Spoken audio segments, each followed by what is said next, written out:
E mais uma vez aqui com vocês, né? Pessoas do canal que vocês gostam de ler, do canal Só Leituras. Eu me chamo Luísa e vamos ver o que esta noite promete de leituras. Eu ainda não tinha lido essa escritura, né? Eu gosto bastante, mas eu gosto de todos os textos que eu li até agora. E eu agradeço, certo, essa mulher que veio a esse planeta, né, chamais aqui, mas eu a considero, porque ela é tão linda, ela é tão querida, e as pessoas não compreendem a escrita dela, tem um estranhamento, é normal você estranhar Clarice, certo? Então, hoje vamos, Clarice Lispector, um texto simples, nada tão denso, e é normal você ler Clarice e ter um estranhamento. É como se você tivesse alguém que estivesse dando uma bofetada na cara. Porque ela te tira do lugar que você está e faz você refletir sobre algo. Geralmente, algo da sua existência.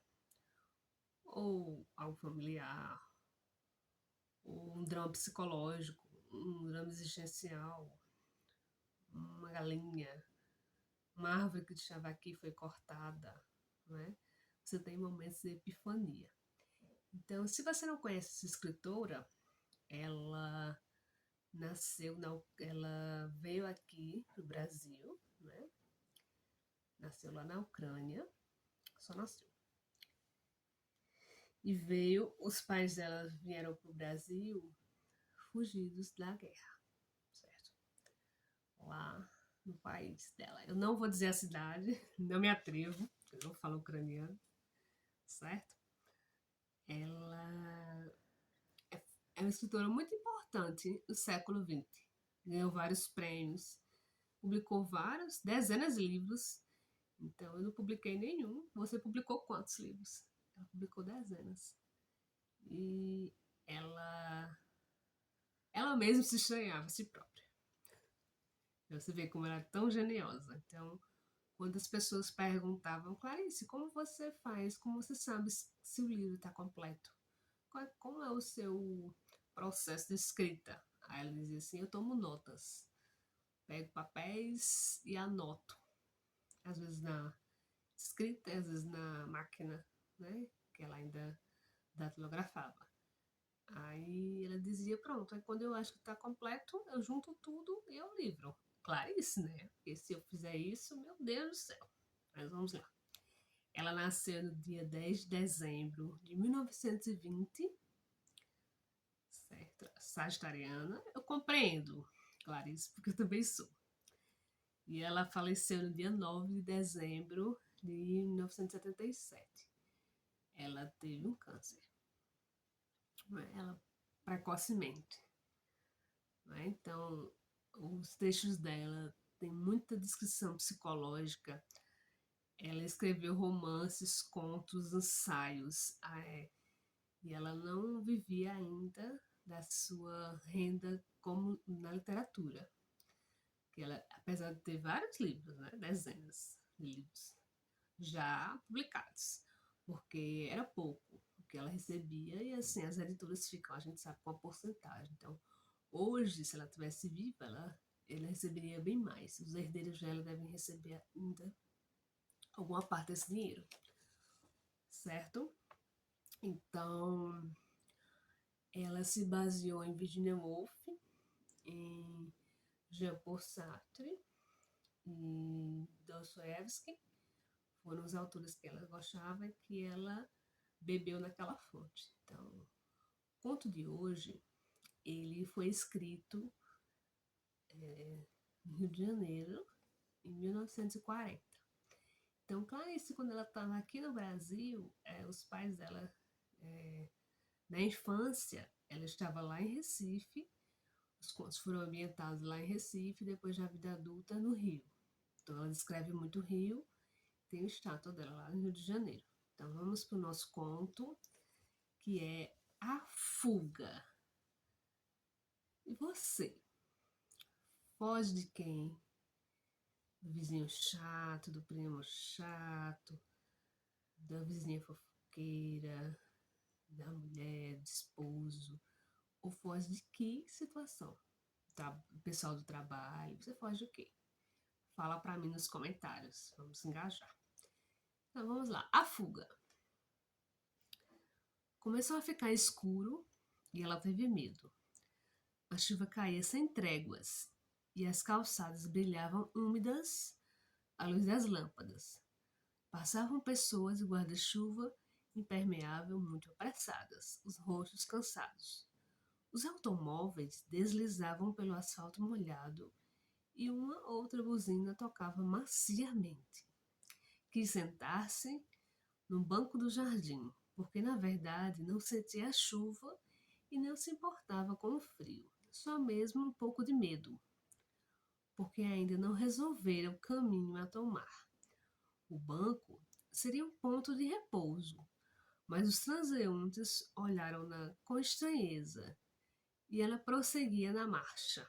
Estava cansada, pensava sempre: mas o que é que vai acontecer agora? Se ficasse andando, não era solução. Voltar para casa, não. Receava que alguma força a empurrasse para o ponto de partida. Tonta como estava, fechou os olhos e imaginou um grande turbilhão saindo do lar Elvira, aspirando-a violentamente e recolocando-a junto da janela, o livro na mão, recompondo a cena diária. Assustou-se. Esperou um momento em que ninguém passava para dizer com toda a força: você não voltará. Apazigou-se. Agora que decidira ir embora, tudo renascia. Se não estivesse tão confusa, gostaria infinitamente do que pensara ao cabo de 2 horas. Bem, as coisas ainda existem, sim. Simplesmente extraordinária a descoberta. Há 12 anos era casada e 3 horas de liberdade restituíram-na quase inteira a si mesma. A primeira coisa a fazer era ver se as coisas ainda existiam. Se representasse no palco essa mesma tragédia, se apalpava, beliscaria para saber se desperta. O que tinha menos vontade de fazer, porém, era de representar. Não havia, porém, somente água, somente alegria. Não havia, porém, somente alegria e alívio dentro dela.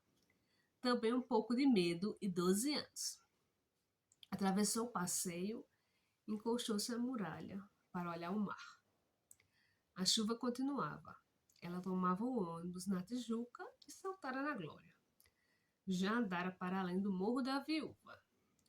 O mar revolvia-se forte, e quando as ondas quebravam junto às pedras, a espuma salgada salpicava toda.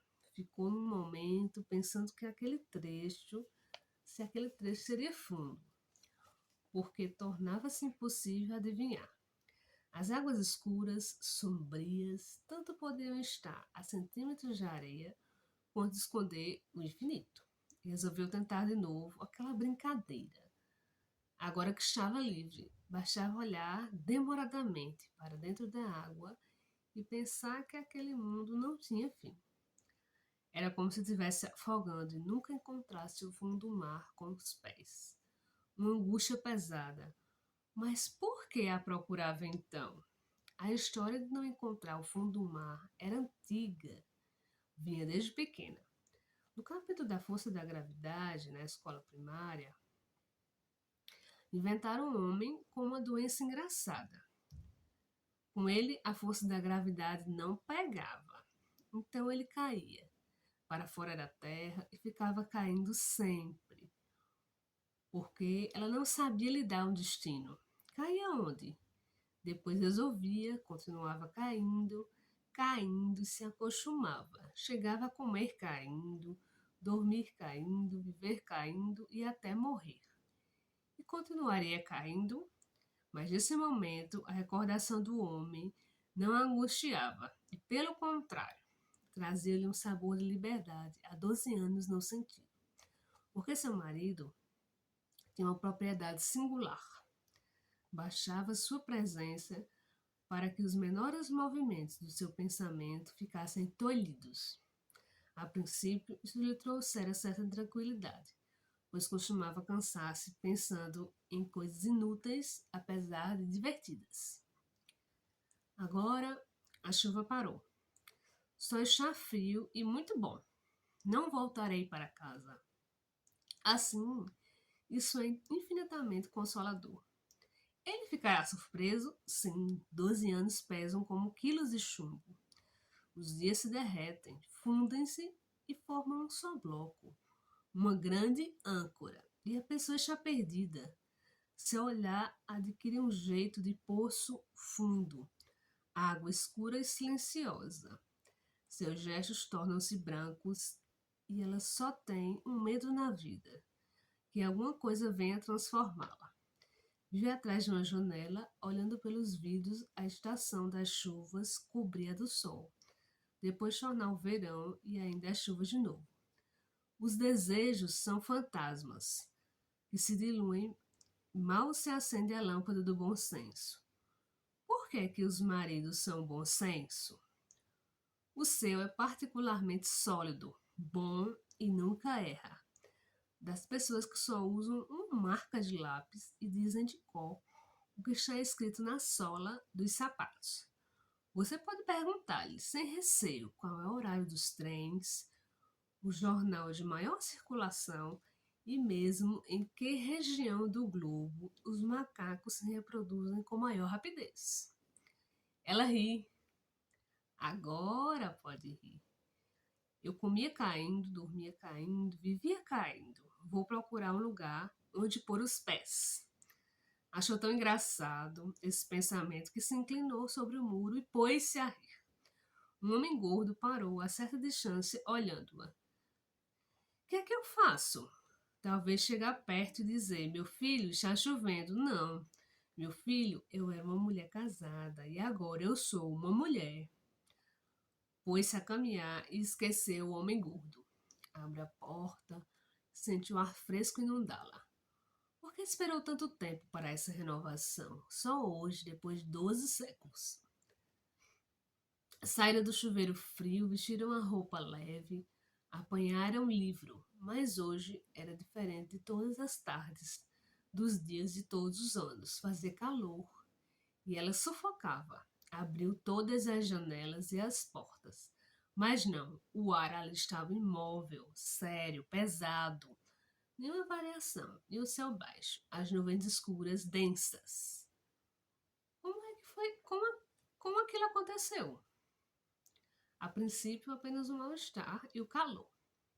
Depois, qualquer coisa dentro dela começou a crescer. De repente, em movimentos pesados, minuciosos, puxou a roupa do corpo, estraçalhou-a, rasgou-a em longas tiras. O ar fechava-se em torno dela.